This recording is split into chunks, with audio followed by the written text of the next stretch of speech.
Un dimanche en Provence, organisé par l'APPH, Association pour la protection du patrimoine et de l'histoire. Le matin, à Poète-Laval, puis, après le repas, à Dieu-les-Filles. Gilbert Herlot, président de l'association, présente d'abord cette deuxième partie de la journée. C'est un petit village, un coin de pays charmant, je dirais où il fait bon vivre, où les gens, semble-t-il, sont accueillants, puisqu'ils ont quand même accueilli des Juifs pendant la Deuxième Guerre mondiale, avec presque un tiers de la population en réfugiés. Eh bien, il n'y a eu, dans ces villages, aucune dénonciation. L'industrie locale la plus vieille, c'est la poterie, le travail de l'argile. Et il y a beaucoup maintenant de métiers d'art et d'artistes qui... Voyons un peu la matinée, où il y aura un peu de marche à pied pour atteindre le lieu des visites à Poète-Laval. Alors, Poète-Laval, par contre, c'est un village où la circulation est interdite, c'est-à-dire que le car devra se garer à l'entrée du village, et puis nous serons pris en charge par une visite guidée. Un arrêt de courte durée, histoire de changer de chauffeur, et maintenant, plus d'arrêt jusqu'à Poète-Laval, c'est promis.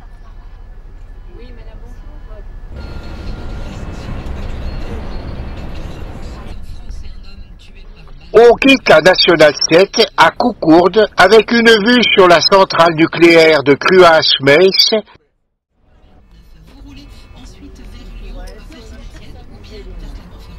À l'arrivée, et grâce au conseil d'un aimable promeneur, l'exercice physique s'avère moins difficile que prévu, car, au lieu de la route indiquée qu'il nous aurait fallu prendre à pied, le bus peut emprunter une autre petite route pour s'approcher plus près du village situé, vous l'aurez deviné, sur un point haut. Quel choc pour des visiteurs venus d'une région qu'1 siècle de passé industriel, suivi d'une urbanisation dévorante, a irrémédiablement saccagé. Quel choc donc de découvrir l'un de ces villages miraculeusement préservés ou patiemment restaurés, ayant su concilier le patrimoine avec la modernité, et que l'attribution d'un label des plus beaux villages de France est venue récompenser.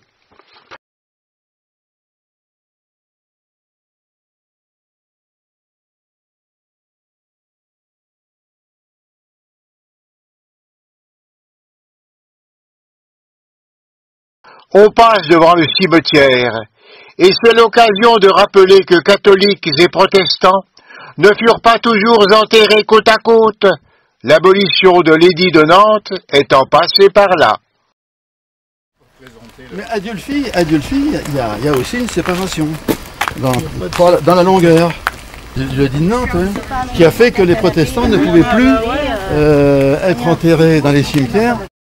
Notre guide nous invite tout d'abord à un petit plongeon dans le temps, mais rien à voir avec la théorie de la relativité, rassurez-vous.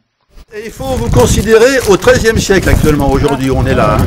On n'est plus en 2018, on est dans le XIIIe. Date de construction du donjon et de l'enceinte qui est autour, vous voyez, et de la chapelle Saint-Jean de Jérusalem. On va faire connaissance des chevaliers de Saint-Jean de Jérusalem qui sont à l'époque en Palestine.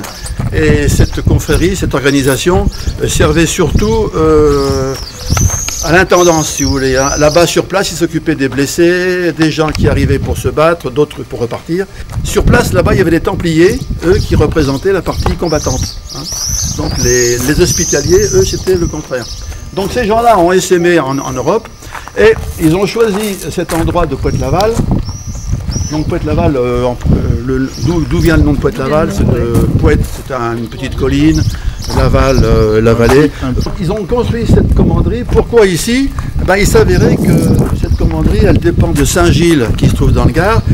Et à Saint-Gilles, on pouvait embarquer et débarquer pour aller en bateau là-bas. Donc on va donc rentrer à l'intérieur.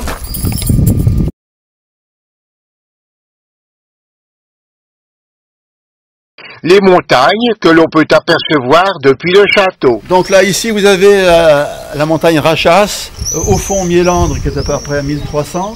La montagne la plus loin, là-bas, c'est Angèle, qui est à 1500. D'abord, au rez-de-chaussée, une salle où se côtoient maintenant des expositions modernes et quelques pièces provenant de fouilles. Dans le cimetière qui est à côté, il y avait une chapelle qui a été démolie après l'édit de Nantes, qui a été démolie par les protestants. Et les fouilles qui ont été faites, on a retrouvé dans cette chapelle, vous voyez, tous ces petits chapiteaux qui sont là, qu'on a retrouvés dans le cimetière à côté. Et on a trouvé cette grosse pierre qu'on a mis là, et on ne sait pas ce que c'est. On penche pour des fonds baptismaux. L'objet est creux et s'apparente à une demi-vasque, ce qui accréditerait cette hypothèse.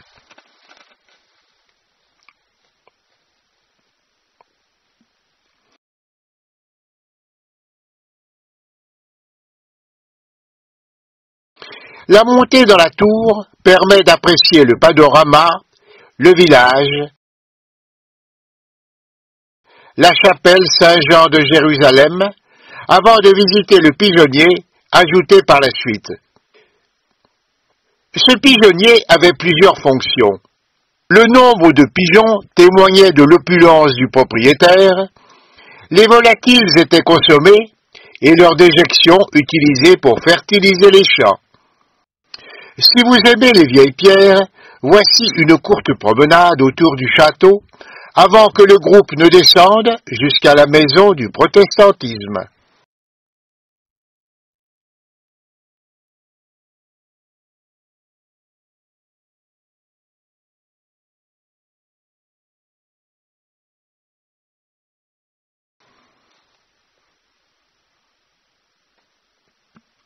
Ce lieu, aujourd'hui musée et temple du village, devint maison commune au XIVe siècle et, comme il est indiqué sur un mur du château, c'est aux chevaliers de Malte qu'appartenait cette maison.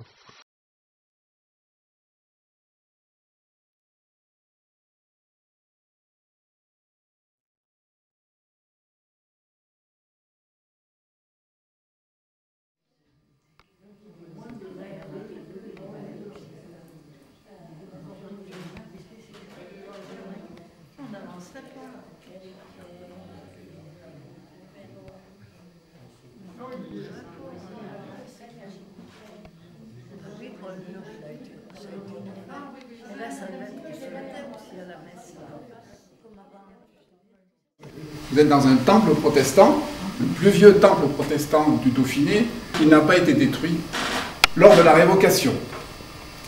Donc vous savez que ce bâtiment est vieux.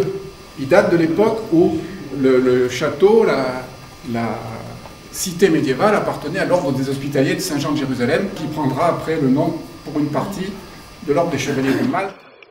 On revisite un peu l'histoire du protestantisme en apprenant que ce furent certains moines catholiques qui se montrèrent sensibles aux thèses de la Réforme et participèrent à son expansion. Que le protestantisme est arrivé ici, les idées de la Réforme sont arrivées ici, sous l'influence de prêcheurs dominicains, franciscains. Après le rappel des fondements du dogme protestant, ce sont les conséquences de la révocation de l'édit de Nantes, le départ des protestants, d'abord dans des régions acquises au protestantisme, puis l'exode et la diaspora qui a subsisté jusqu'à nos jours. Et ces gens-là, ils vont partir, d'abord pendant quelques années vers Orange. Orange appartenait au prince d'Orange qui était protestant. Dans les vitrines du temple, les psautiers, les lampes du désert, rappellent des assemblées clandestines.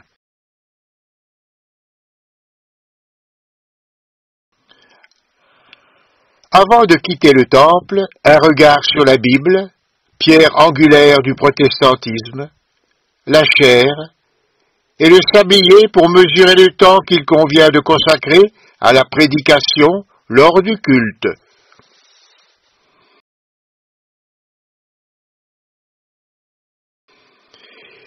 Il restait encore à visiter au rez-de-chaussée la salle du musée et à l'étage l'exposition. Mais c'est hélas déjà l'heure de gagner le restaurant. Quelques images des ruelles, et l'on prend la route jusqu'à Dieu-le-Fit. Le caméraman va profiter de la pause de midi pour découvrir Dieu-le-Fit à pied, tandis que le groupe s'apprête à goûter la cuisine provençale. La rue des Mauvais Payeurs, surplombant la rue des Raymonds, et l'on rejoint la place Châteauras.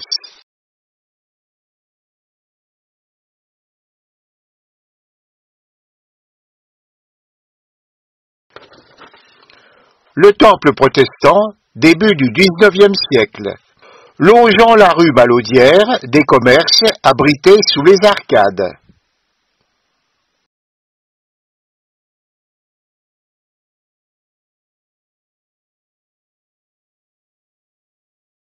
Le pont sur le Jabron. La rivière prend sa source à Comps, située à quelques kilomètres de Dieu-le-Fit, et rejoint le Rhône à Montélimar. En ce moment, au bord de la rivière, une exposition sur la création artistique autour d'une fleur régionale. Plus prosaïque, de l'autre côté du pont, on descend dans un ancien lavoir.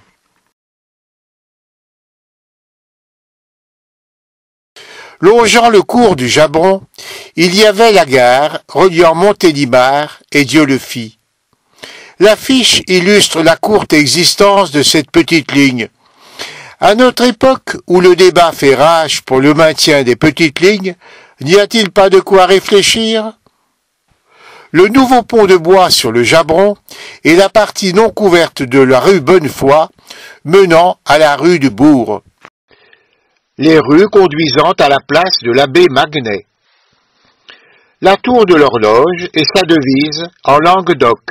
Une devise pleine de sagesse.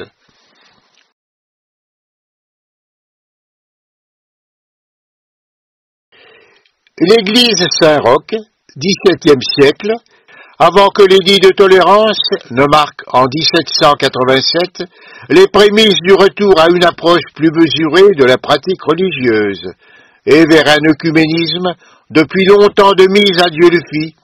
Ici, en effet, les communautés catholiques et protestantes se réunissent et préparent en commun les fêtes, Noël et Semaine Sainte, alternativement à l'église et au temple.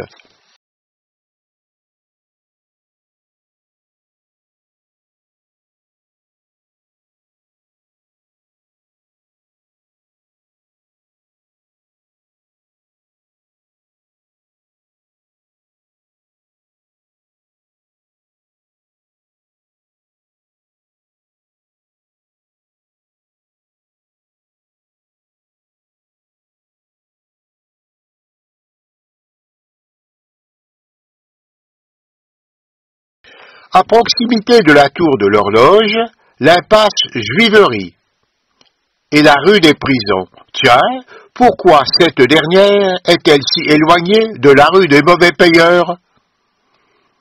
Et ce qui fut autrefois une rue.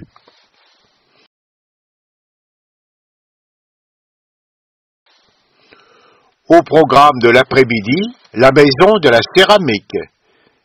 Ici, l'arrière du bâtiment, un superbe parc, une colonne et la devise de la cité.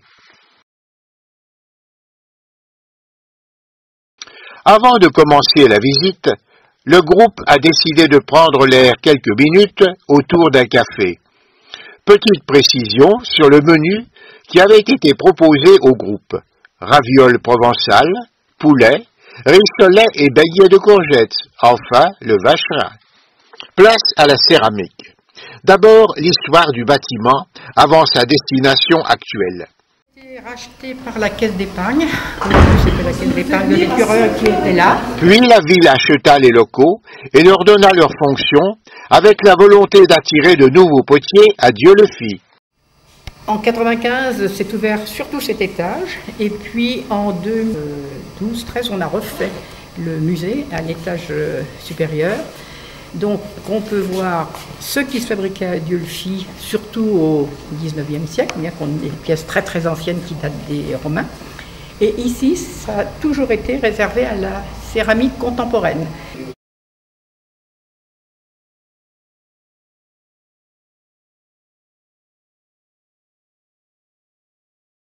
Chloé, elle travaille la porcelaine en général, où là c'est du grès, et elle met des émaux qui vont faire des cloques. Là où il y a des crêtes, l'émail blanc, elle a dû émailler en blanc tout. Et elle a mis par-dessus son émail blanc, dans les creux, l'émail rouge. Alors elle tourne la porcelaine, et puis là elle enlève des petits morceaux pour faire ses nids d'abeilles. Alors quelquefois elle y met un peu d'or, parce que c'était la grande mode de l'or l'année dernière, ça va passer je pense. Et elle est grande spécialiste des céladons. L'encouragement à la formation et à l'installation pour l'activité autour de la céramique fonctionne un peu comme une pépinière d'entreprise, avec des artistes souvent accompagnés par un parrain, une créativité stimulée par la diversité des parcours professionnels et comprenant parfois la mutualisation des ressources et des dépenses. Finalement, des artistes et des start-up.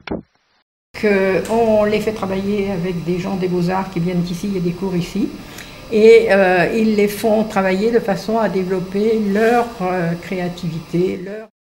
Voyons le premier étage, consacré aux objets anciens, et d'abord le caractère de l'argile que l'on trouvait à Dieulefit et les teintes qui en résultent une fois les pièces vernissées. La terre de Dieulefit est très forte en kaolin, donc elle a une couleur très claire, elle est jaune, blanche, jaune paille un peu. On connaît la localisation des anciennes carrières d'argile qui donnèrent naissance à la poterie. Des premiers potiers de Dieulefit au XVe siècle, il y en avait 4. Au XVIIe, on arrive à 7 ateliers. Et au XIXe siècle, là par contre, on arrive à 80 ateliers.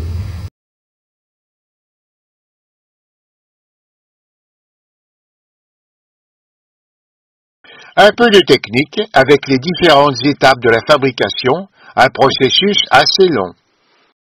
Le pot est tourné, donc on va tourner. On va laisser sécher un jour, 2 jours, ça dépend s'il fait beau ou pas. On va refaire un genre de glacis qui va révéler toute la... Donc il y a 2. Donc avec toutes ces étapes, on arrive à 13 étapes, 13 jours. Et entre chaque jour, effectivement, il y a les temps de séchage de la terre. Une partie de la céramique est destinée à la cuisine. Ici, il s'agit des éléments pour le service, les aliments solides et les boissons, avec des questions pratiques.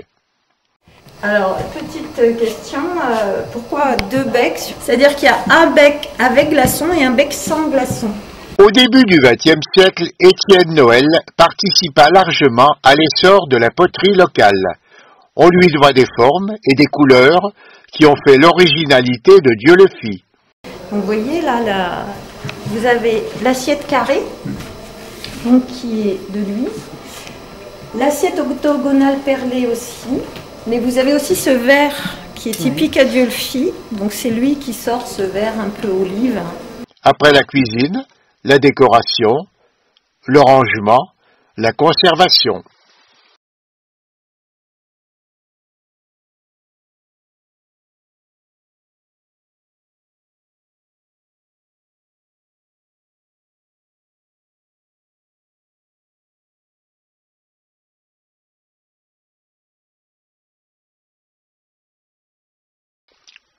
Déjà l'heure de partir, non sans un nouveau passage auprès des objets exposés au rez-de-chaussée, avant de quitter la maison de la céramique de Dieulefit.